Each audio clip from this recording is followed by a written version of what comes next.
Shalom. Ce Shabbat, nous allons lire Parashat Nassau.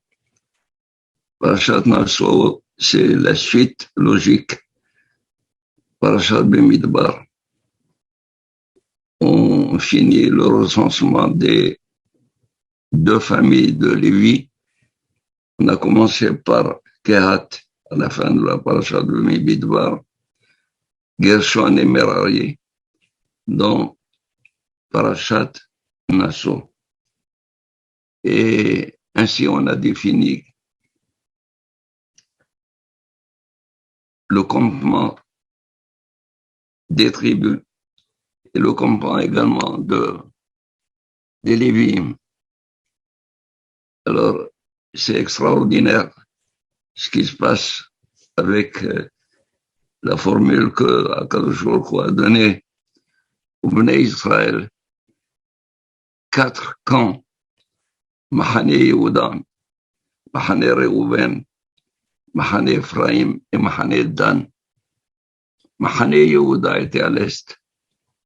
Mahane Reuven était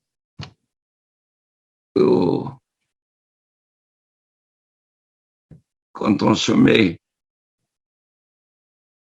à l'est, à droite, nous avons le nord en face. N'est-ce pas? Quand on a l'est à droite, le nord est en face, l'ouest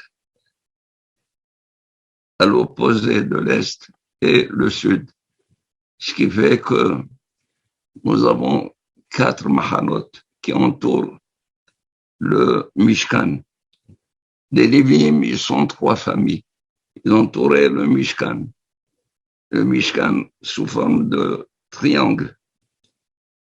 Les Bnei Israël sous forme de carré.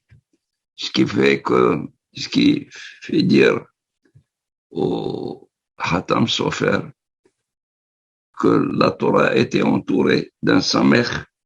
Samech, c'est les Lévi'im, 3 côtés. Et d'un même final, c'est le camp des Bnei Israël. Pourquoi Samech est même? Pour dire que la Torah, elle est là pour contrer le Yetzer Hara, le Samech même, le Sitra Achra, l'autre côté de l'impureté. Une fois que nous avons eu le camp de la Torah, c'est le camp de la Shechina. Le camp des Lévi'im s'appelle Mahane Léviya. Et le camp d'Israël s'appelle Mahane Israël.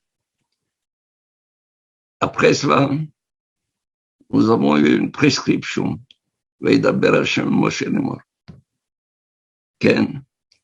Daber ben Israël Vishallehu Mina Mahane Kol Tzarwa Bechol Zab Bechol Temel Anefesh. Qu'ils expulsent Mina Mahane du camp. Kol Tzarwa, tout lépreux. Bechol Zab, tout celui qui est tamé par écoulement séminal. Bechol Temel Anefesh. Et tout celui qui est tamé au contact d'un mort. Il y a 3 tombes hautes. Ces 3 tombes hautes sont, pour certains,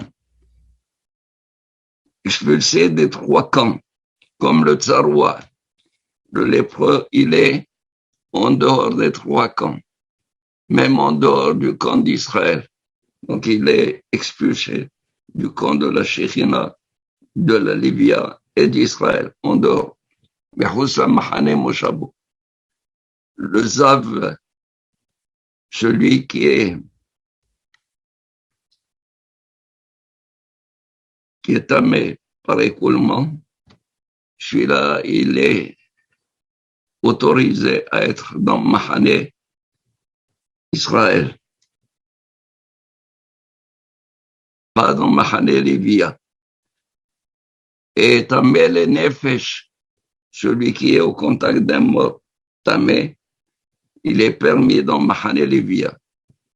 Et c'est comme ça qu'on peut comprendre que mon cher Rabbeinu, il avait pris avec lui le cercueil de Yosef.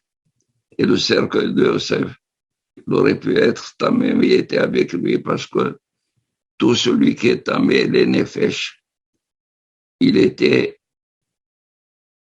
avait la possibilité de se trouver dans Mahane Lévia. Alors pourquoi ces expulsions? Et comment on va comprendre la suite de la paracha de Nassau? C'est que ces trois tumot sont le fait de la faute de Adam Arishon. Ça vient de Adam Arishon. Adam Arishon a reçu un ordre de Akadosh Baruch Hu de ne pas manger du fruit de l'arbre défendu, de Etz Hadat, de l'arbre de la connaissance. Il a transmis cet ordre à sa femme, Hava. Hava, elle a été approchée par le serpent et il l'a fait fauter. Il a fait fauter, on a dit qu'il a violenté au point d'être métaméota, d'impurifier même Hava. Et cela, à l'aide de quoi? À l'aide de la Lachon Hara. La Lachon Hara. Du fait qu'il a eu la Lachon Hara, il a eu le châtiment, le onesh de Zarat, la lèpre. Où le lépreux, il doit être expulsé des trois camps. Mais c'est ça le châtiment du Baal Lachon Hara. Il est atteint de lèpre.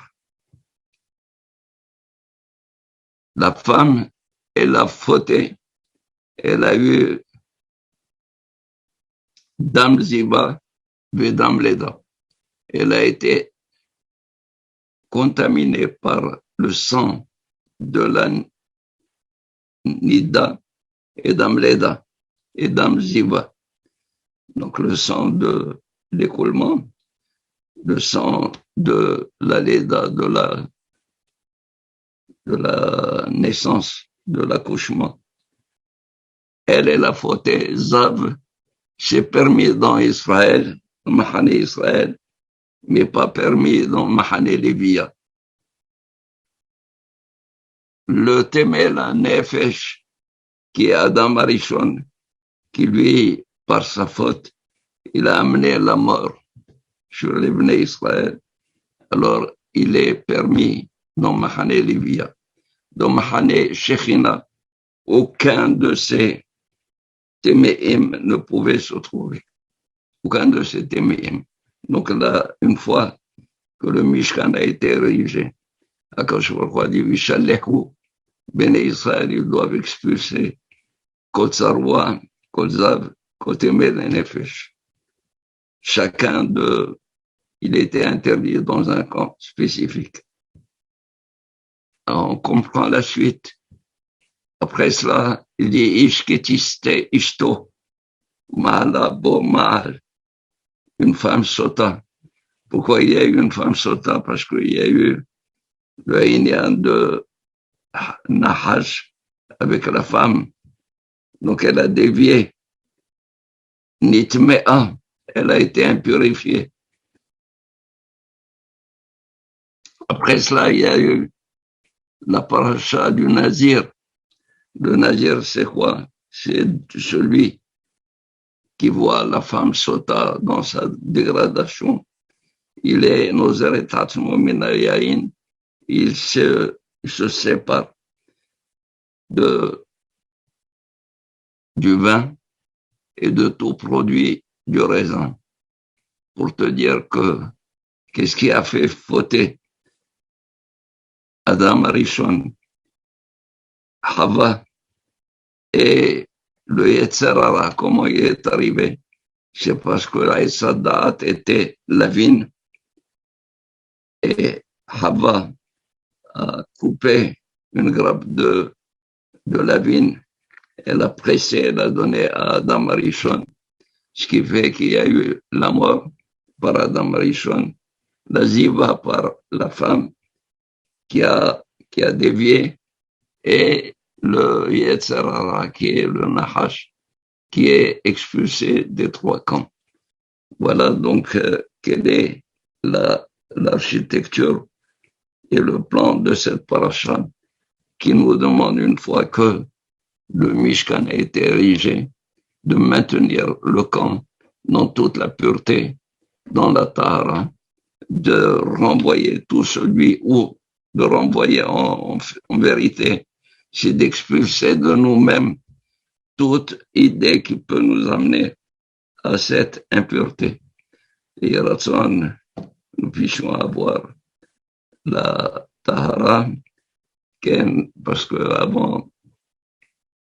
avant la Géoula, il y a un Nabi va venir, il va être Métaher les Israël, il va être Métaher les Israël de tous ces tourments afin que nous puissions ériger le Beth Amikdash et faire nos korbanot. Amen.